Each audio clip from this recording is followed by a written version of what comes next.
আপনাদের অনেক অনেক শুভেচ্ছা ও ভালোবাসা জানিয়ে শুরু করছি অনুষ্ঠান খেলার জগৎ।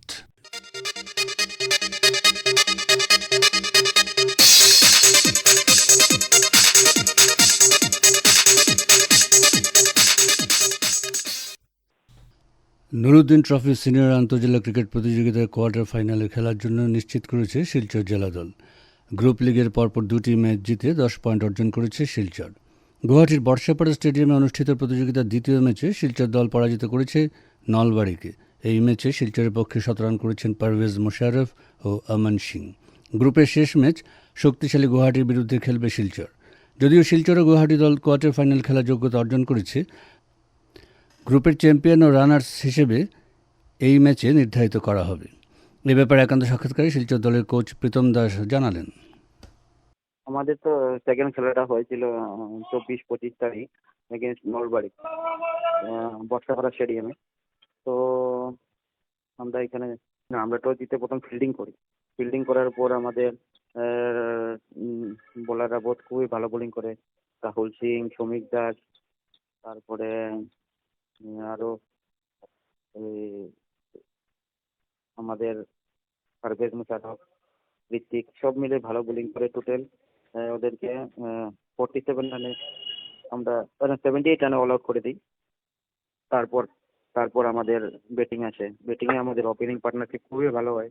ওপেনিং পার্টনারশিপে আমাদের প্লাস 200 প্লাস পার্টনারশিপ হয়, যাতে আমরা আমাদের ব্যাটিংটা খুব মানে ওপেনিং থেকে মানে ওদের ব্যাটিং যারা করেছে ফার্স্ট ম্যাচে আমাদের ব্যাটিং তো ফার্স্ট অত ওপেনার অত একটু বেশি রান করতে পারে নাই, যাতে তাড়াতাড়ি আউট হয়ে গেছিল। তো আমরা এখন সেকেন্ড ম্যাচে আমরা অলরেডি মিটিং করে আমরা খুব ভালো ডিসকাস করার পরে আমরা ব্যাটসম্যানদেরকে বলেছি যে এটা রান পাওয়াটা খুব ইম্পর্টেন্ট। তো ওই ওই হিসাবে ওরা ভালো ব্যাটিং করে। অমন সিং, তারপর পারভেজ মুশারফ দুইজনে সেঞ্চুরি করে। তো টোটালি আমরা গিয়ে 380 সামথিং রান আমরা করার পর ওদেরকে আবার ব্যাটিং এ দিয়ে আমাদের বোলাররা আবার ভালো বোলিং করে অল আউট করে দিয়ে ওদেরকে। আপনারা সরাসরি ম্যাচটি জিতেছেন শিলচর দল। হ্যাঁ, আমরা সরাসরি ম্যাচে জিতেছি। আমরা ওদেরকে 10 উইকেটে হারিয়েছি। তো এই মুহূর্তে দুটি ম্যাচ জয়ী হয়ে কত পয়েন্ট রয়েছে শিলচর দলের? শিলচর দলের এখন পর্যন্ত 10 পয়েন্ট রয়েছে। দুই ম্যাচে 10 পয়েন্ট। 2 ম্যাচে 10 পয়েন্ট। তো প্রথম ম্যাচে আমরা দেখেছি যে রাহুল সিং 9টি উইকেট লাভ করেছেন, অধিনায়ক রাহুল সিং। তো দ্বিতীয় ম্যাচে অধিনায়ক রাহুল সিং কতটি উইকেট লাভ করেছেন? দ্বিতীয় ম্যাচে রাহুল সিং 9টা উইকেট দখল করেছেন। আর এছাড়া শিলচর দলের দুজন ব্যাটসম্যান সেঞ্চুরি করেছেন। তো এই এই বিষয়টা কি কি বলবেন, যে একটা বড় সাফল্য একই ম্যাচে একই ইনিংসে একটি জেলা দলের দুজন ব্যাটসম্যানের সেঞ্চুরি, এটা একটা কি বলবেন আপনি?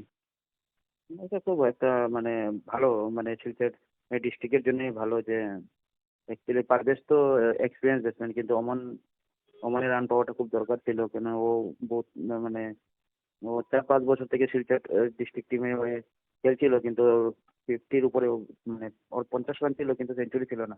কিন্তু ওর জন্য সেঞ্চুরি পাওয়াটা খুব ইম্পর্টেন্ট ছিল, কারণ ও যদি আগে খেলতে যায় মানে ক্রিকেট তো আজকাল তো 50 দিয়ে চলে না, আর সেঞ্চুরি লাগে। তো ওই সেঞ্চুরিটা ওর জন্য খুব ইম্পর্টেন্ট ছিল এজ এ ওপেনার ব্যাটসম্যান আর শিলচর টিমের জন্য। এই যে এটা কি কোনো রেকর্ড হয়েছে বলে মনে করেন? একই ইনিংসে দুজন ব্যাটসম্যান সেঞ্চুরি করেছেন। না, এরকম আগেও আছে, আমরা আগেও সিনিয়র ডিস্ট্রিক্টে আছে আমার মনে হয়, কিন্তু আমার ইয়ে নেই। কিন্তু আমার হিসাবে সেঞ্চুরি মেরেছে। লাস্ট ইয়ারও মেরেছে 2টা সেঞ্চুরি এক ম্যাচেই। এটা রেকর্ড, ওপেনিং পার্টনারশিপের রেকর্ড, এটা আমারও তো একটা মনে নেই, হতেও পারে। তাছাড়া এই যে পরপর দুটি ম্যাচে 9 উইকেট শিলচর দলের একজন বোলারের, সেটা কি বলবেন? সেটাও কি একটা রেকর্ড, পরপর 2 ম্যাচে 9 উইকেট? এটাও হতে পারে, এটাও আমার কোনো আইডিয়া নেই। এই এইসব রেকর্ডের কোনো আইডিয়া নেই, কিন্তু আমরাও পারফরমেন্স করে গেছিলাম আগে। হ্যাঁ, হ্যাঁ। হয়তো আমারও মনে নেই কতটুকু কি আছে। কিন্তু মেইন কথা হলো রাহুল সিং যেভাবে বোলিং করে যাচ্ছে ওইটা শিলচর ডিএস এর জন্য খুবই ভালো, আর শিলচর ক্রিকেটের জন্য, শিলচর ডিস্ট্রিক্ট টিমের জন্য খুব ভালো। আর ওর সাথে যারা ইয়ে করছে মানে হেল্প করতে, ওরাও ভালো করতে। দারুণ ফর্মে রয়েছেন। রাহুল সিং অবভিয়াস এই এই বছর না, রাহুল সিং লাস্ট 2-3 বছর থেকেও ভালো পারফরমেন্স করে যাচ্ছে সিনিয়র টিমে। তো এই হিসাবে 2-3 বছর না, বহুত 4-6 বছর থেকে হবে, ভালো করে যাচ্ছে। দলের অন্যান্য যারা ব্যাটসম্যান তাদের মধ্যে কারা ভালো করেছেন? দলের মধ্যে শুভম মন্ডল ভালো করেছে, তারপরে ঋতুরাজ, যত আমরা ডিক্লেয়ার দিয়েছিলাম সেটা যতটুকু করেছে ও ভালোই করেছে। আর পরবর্তী ম্যাচ মানে তৃতীয় ম্যাচ কার বিরুদ্ধে? তৃতীয় ম্যাচ আমাদের গুয়াহাটির সাথে আছে। গুয়াহাটি এখন টেবিলে টপ রয়েছে, আর আমরা সেকেন্ডে আছি। তো ওই হিসাবে এই ম্যাচটা বহুত ইম্পর্টেন্ট ম্যাচ। এটা কবে হবে? 1 মে হবে? হ্যাঁ, 1 আর 2 তারিখে, 1 মে 2 মে। তো সেটার জন্য মানে কোনো আবহাওয়ার কোনো ধরনের ব্যাঘাত ঘটবে বলে মনে করছেন?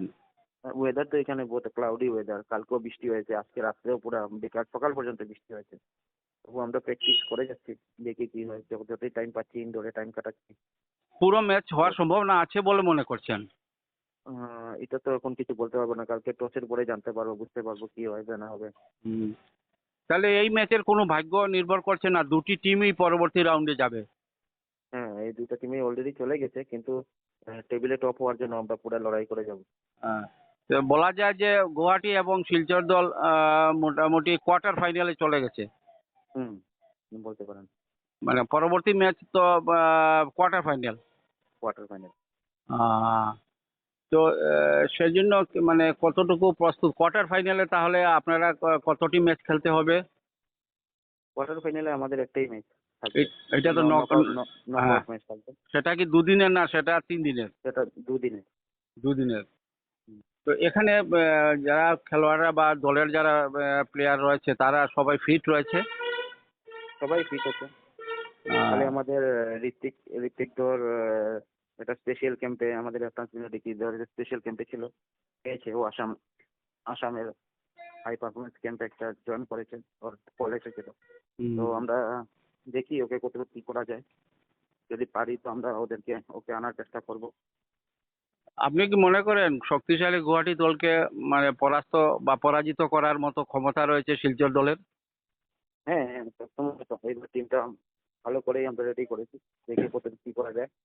হাইলাকান্দিতে মহিলা ফুটবলারদের প্রশিক্ষণ অব্যাহত রয়েছে বিভিন্ন প্রতিযোগিতা সামনে রেখে। এ ব্যাপারে আকাশবাণীকে দেওয়া একান্ত সাক্ষাৎকারে সংগঠক ইন্দ্রজিৎ সিনহা বললেন, হাইলাকান্দি জেলার এখন মহিলা ফুটবল প্রশিক্ষণ শিবির জোরগতিতে চলছে এবং এই প্রশিক্ষণ মেয়েদের এই মহিলা ফুটবলের ভবিষ্যৎ চিন্তা করে ইতিমধ্যে হাইলাকান্দি উমেন্স ফুটবল একাডেমি আত্মপ্রকাশ ঘটে গিয়েছে গত অক্টোবর মাসের শেষের দিকে। এই এই কমিটি এবং হাইলাকান্দি ওয়াইএমএসি ঐতিহ্যবাহী এবং ওয়াইএমএসি দলের পক্ষ থেকে এবং প্রশিক্ষণ শিবিরে 30 জন মহিলা ফুটবলার রয়েছেন, সবাই নবাগত, সিনিয়র শুধু 5 জন রয়েছেন। এই 5 জনকে দিয়ে প্রশিক্ষণ চলছে এবং সামনে রয়েছে আমাদের বহরমপুর জেলা ক্রীড়া সংস্থার আমন্ত্রণে দুটি প্রদর্শনী মহিলা ফুটবল ম্যাচ, সেটা হবে বহরমপুরে, যেটা নগাঁও থেকে পৃথক হয়ে, নগাঁও ডিএসএ থেকে পৃথক হয়ে বহরমপুর ডিএসএ হয়েছে। তাদের আমন্ত্রণে হাইলাকান্দি ওয়াইএমএসি দল খেলতে যাচ্ছে আগামী। এই দুটি প্রদর্শনী ম্যাচ হবে 11 ও 12 মে। এর পরবর্তীতে এই চলতি মে মাসেই রয়েছেন নেপালের পোখরাতে ইন্ডিয়ান স্পোর্টস স্কুল ফেডারেশনের উদ্যোগে এবং বিভিন্ন ইভেন্ট আমরা এখানে মানে মহিলা ফুটবলে অংশ নিচ্ছি। প্রথমে আমরা হরিদ্বারে যাবে দলটি। হরিদ্বারে প্রথমে ইন্ডিয়ান স্পোর্টস স্কুল ফেডারেশনের বিভিন্ন প্রতিযোগিতায় অংশ নেওয়ার পর এখান থেকে নেপালের পোখরাতে যাওয়ার যে ইতিমধ্যে রেজিস্ট্রেশন ফর্ম পৌঁছে গিয়েছে আমাদের কাছে এবং বর্তমানে এখন আমরা আরো একটি পদক্ষেপ নিয়েছি, শ্রীকুনাতে একটা মহিলা ফুটবল প্রশিক্ষণ কেন্দ্র চালু করেছি।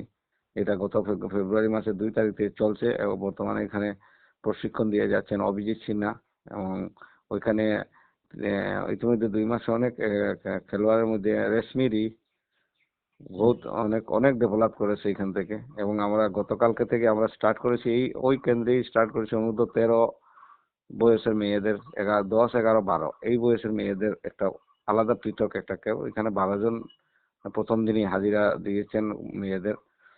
আমরা চেষ্টা করে যাচ্ছি আসাম ফুটবল এখন 26 সালের ফুটবল মরশুম শুরু হয়ে যাচ্ছে এই চলতি মাসেই। ফলে আমরা আগামী দিনের যে ভবিষ্যৎ, যেটা এই বছরের যে ফুটবল মরশুমটা রয়েছে, আসাম ফুটবলের অধীনে অনেক খেলাধুলা হবে, রাজ্য দলের শিবির হবে, আসাম সরকারের ক্রীড়া ও যুব কল্যাণ মন্ত্রণালয়ের আন্ডার-17 স্কুল টুর্নামেন্ট রয়েছে। ফলে আমরা আগে থেকে তৈরি হচ্ছি ধীরে ধীরে, যাতে ইতিমধ্যে আমরা 2টি টুর্নামেন্ট করে নিয়েছি। রামেন্দ্রচন্দ্র দে বদরপুরের প্রয়াত দুবারের বিধায়ক রামেন্দ্রচন্দ্র দেশ স্মৃতি, যেটা মহিলা ফুটবল টুর্নামেন্ট হয়েছে কালীনগরের অন্নদাচরণ উচ্চতর বালিকা বিদ্যালয় খেলার মাঠে। ওই টুর্নামেন্টে চ্যাম্পিয়ন হয়েছে হাইলাকান্দির ওয়াইএমএসি ক্লাব এবং রানার্স হয়েছে লালার অল জারিরবন স্পোর্টস একাডেমি। এর আগে আমরা শিশুতোষ বসাক স্মৃতি মহিলা ফুটবল শ্রীকুনা মাঠে অনুষ্ঠিত হয়েছে, সেটা তো ওয়াইএমএসি চ্যাম্পিয়ন হয়েছে। রানার্স হয়েছে শ্রীকুনা মহিলা ফুটবল প্রশিক্ষণ কেন্দ্র। এবং ওই টুর্নামেন্টে জালালপুর মহিলা ফুটবল দল ভালো একটা জায়গা করে নিয়েছিল। এখানে ক্রেক পার্ক চা বাগান দলও অংশ নিয়েছিল। আমাদের সামনে রয়েছে ঠাসা সফর এবং প্রদর্শনী ম্যাচ। ফলে আমরা আগে থেকে তৈরি হচ্ছি।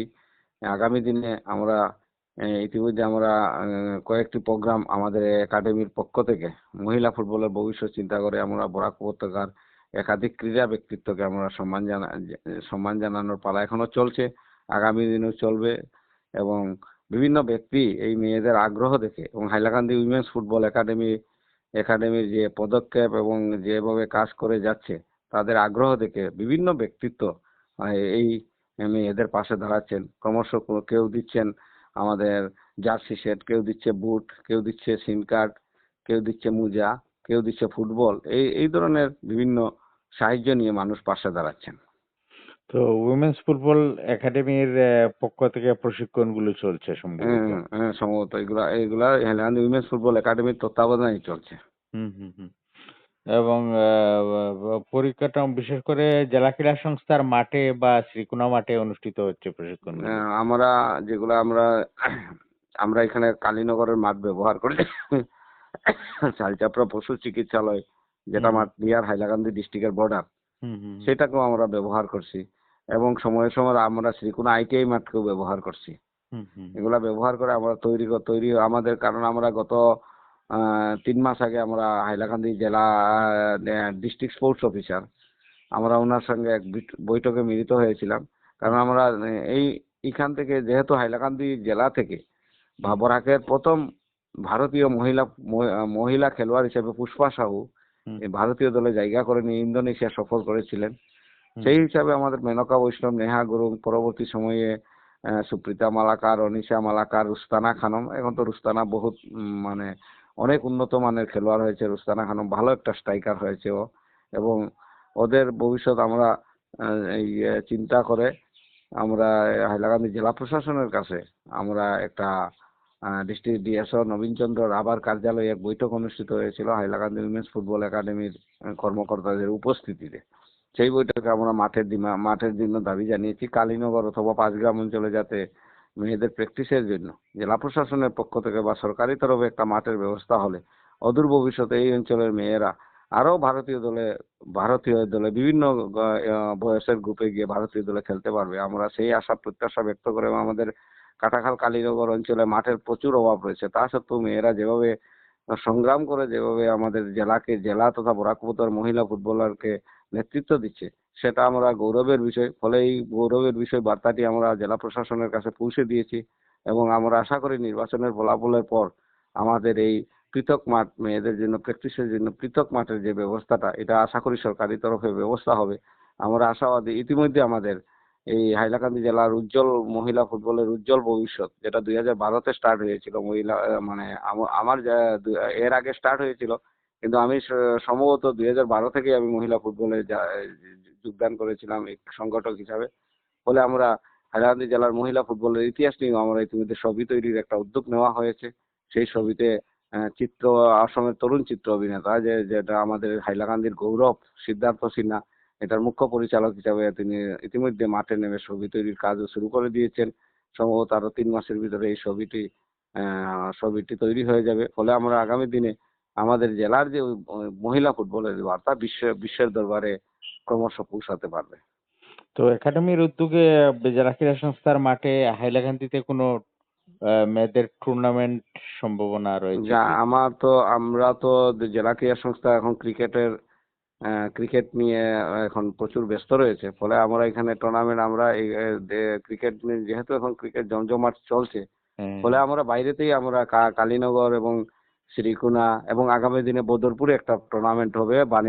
প্রাক্তন রাজ্য ফুটবলার বাণীব্রত চক্রবর্তী তার বাবার স্মৃতিতে বিপুল বিপুল চক্রবর্তীর স্মৃতিতে একটা মহিলা ফুটবল বদরপুর রেলওয়ে মাঠে হাইলাকান্দি উইমেন্স ফুটবল একাডেমির এটা উদ্যোগে। ব্যবস্থাপনায় থাকবে। হুম, এবং হুম, আগামীতে রয়েছে প্রতিভা দাস স্মৃতি পুরস্কার, যেটা হুম, আমাদের মেয়েদেরকে আমরা আপগ্রেড করার জন্য পুরস্কার দেব, হুম, যাতে আগামী দিনে উৎসাহিত হয়ে ওরা খেলতে পারে।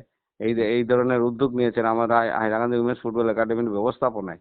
ওখানের যে প্রতিভা দাস তার ছেলে সুসন্তান দীপু কুমার দাসের সৌজন্যে মে মাসের প্রথম দিকে এটা সংবর্ধনা অনুষ্ঠানটি কালীনগরের 289 নং পোলারপাড় এলপি স্কুলে অনুষ্ঠিত হবে। সেটাতে বরাক উপত্যকার বিভিন্ন মহিলা ফুটবলার খেলোয়াড়দের ডেকে সম্মানিত জানানো হবে।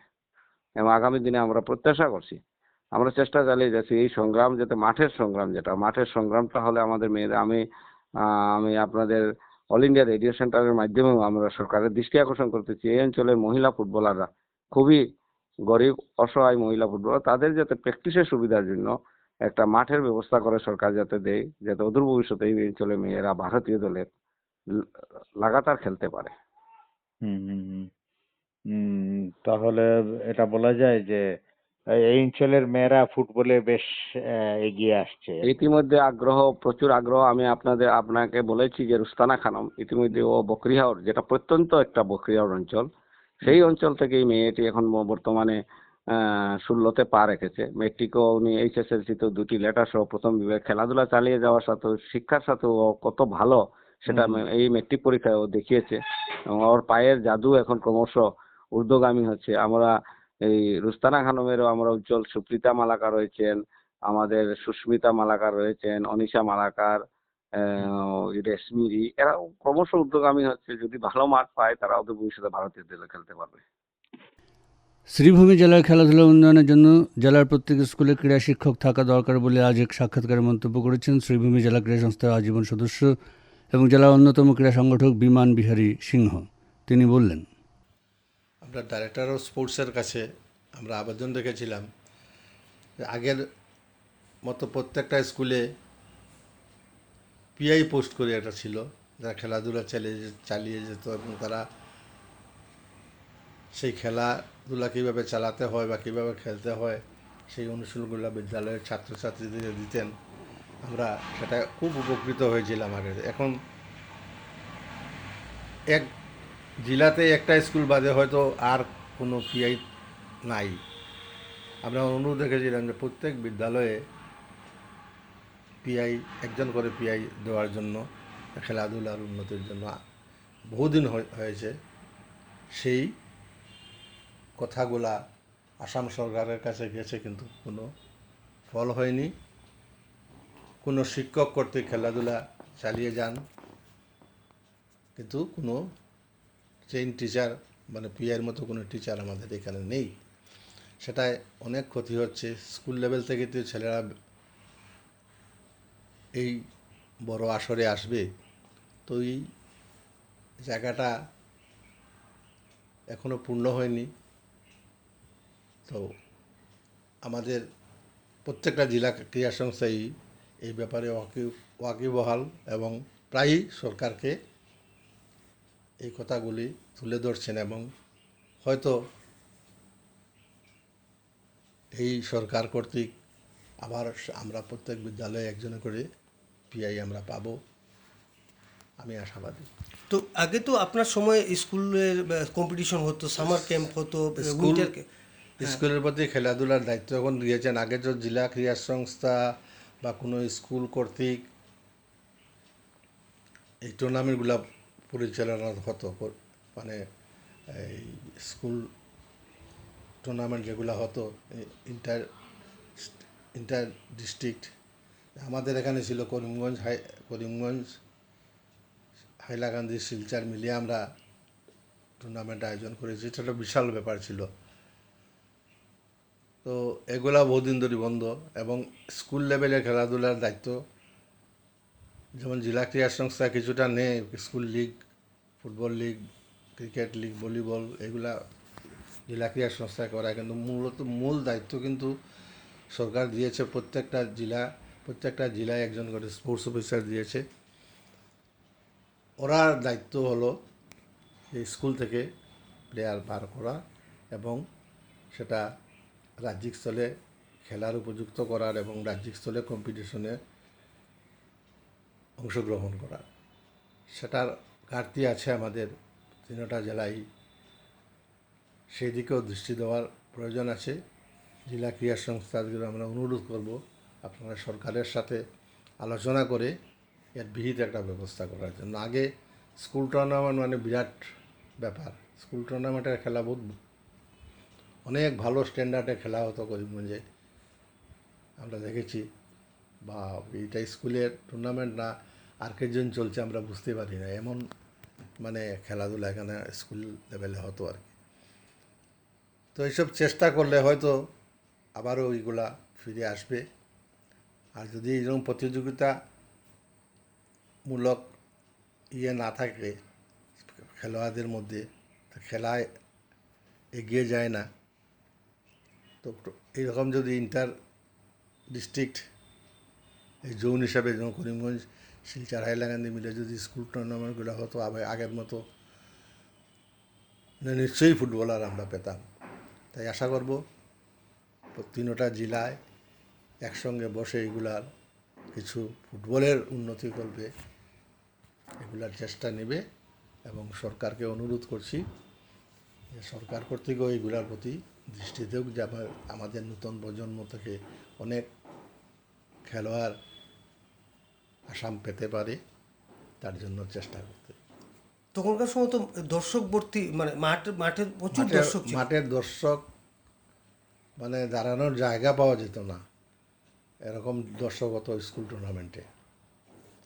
আর কে জন্য তো হতোই, কিন্তু স্কুল টুর্নামেন্ট বিশেষ করে আমাদের এখানে পাবলিক স্কুল এবং নীলমণি স্কুল, দুটা খুব ভালো স্কুল ছিল, গভর্নমেন্ট স্কুল 3টা।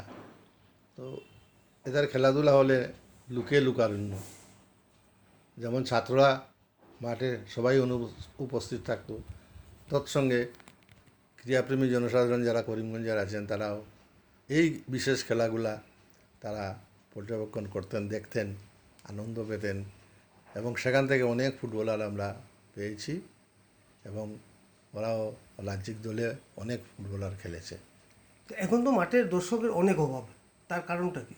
তবে ফুটবল যদি আমি ওই যে আমন্ত্রণমূলক ফুটবলের কথা বললাম, এগুলা যদি আবার চালু হয়, ফুটবলের প্রতি আগ্রহ বাড়বে। আর ওই যে পিআই যারা আছেন, আগে পিআইয়ের একটা দায়িত্ব ছিল যে স্কুলের খেলার সময় সব ছাত্রকে নিয়ে মাঠে থাকবার একটা নির্দেশ প্রত্যেক স্কুলের অধ্যক্ষরা দিতেন, এখন নেই।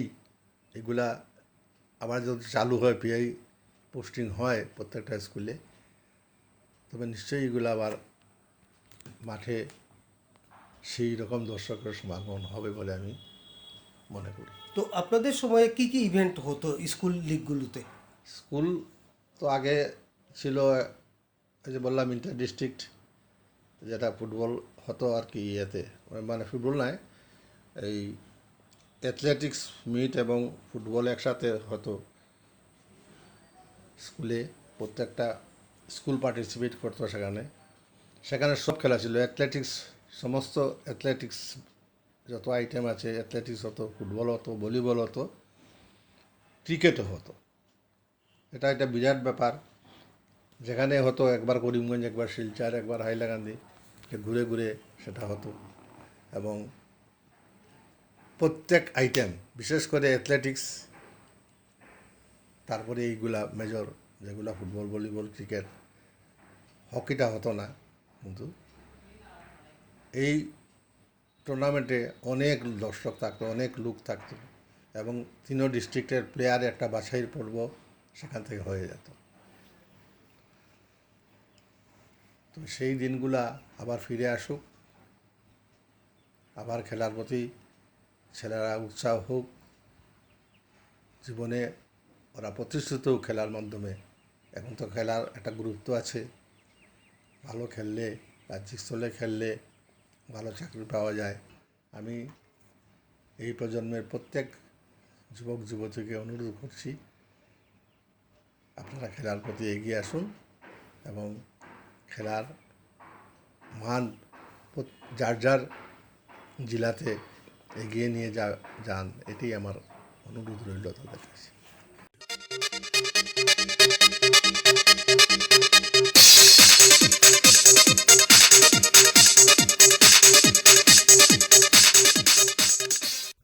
শ্রোতা বন্ধুরা, খেলার জগৎ আজ এখানে শেষ করছি। আপনাদের সঙ্গে আবার কথা হবে আমাদের আগামী অনুষ্ঠানে। আপনারা ভালো থাকবেন এবং অবশ্যই সুস্থ থাকবেন।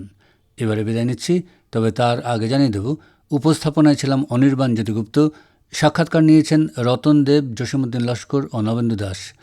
অনুষ্ঠানটি সম্পাদনা করলেন কৃষ্ণেন্দু ভট্টাচার্য এবং প্রযোজনায় হিতব্রত ভট্টাচার্য।